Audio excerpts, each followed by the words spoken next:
Seulement en cliquant sur cette icône, je vais pouvoir éteindre mon PC grâce à mon téléphone, le tout gratuitement. Je d'apprendre à faire la même chose chez toi. Pour ce faire, j'ai utilisé ChatGPT et voici le programme. Je vous mets ça en description. Vous allez devoir installer Python sur votre PC. Au moment de l'installation, il faut cocher que Python peut aller dans le PAF. Ensuite, t'ouvres Python et tu vas commencer par taper la commande suivante dans Python, pip install flask. Ensuite, tu viens copier-coller le script Python que je t'ai donné. Normalement, si tout se passe bien, tu obtiens ça. Ensuite, tu prends ce lien et tu remplaces par ton IP où il y a écrit IP de ton PC. Donc vous vérifiez bien que le programme est bien ouvert. Donc là, il est bien ouvert. Surtout, vous le fermez pas.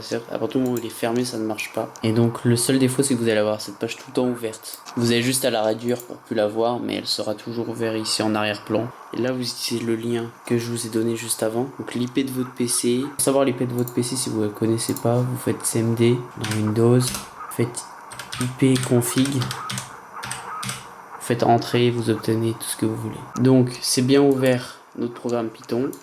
On peut tester le lien, on fait CTRL-V. Sur n'importe quel navigateur connecté à votre réseau Wi-Fi, ça marchera. Vous faites entrer et là, c'est instantané. Le truc, c'est qu'on va pas à chaque fois qu'on redémarre le PC faire ça. Donc, on va faire une manip pour automatiser. Donc, pour ce faire, on va se rendre dans Bloc-Notes et dans Bloc-Notes, on va coller le programme Python qu'on a fait.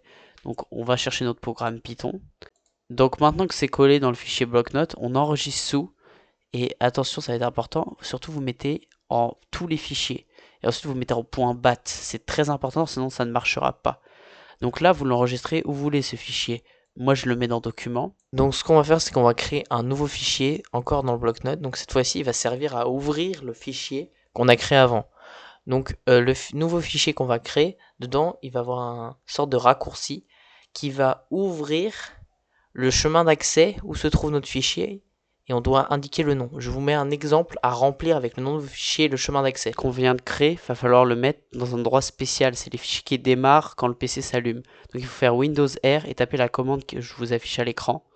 Et vous avez juste à mettre le fichier que vous venez de créer là-dedans.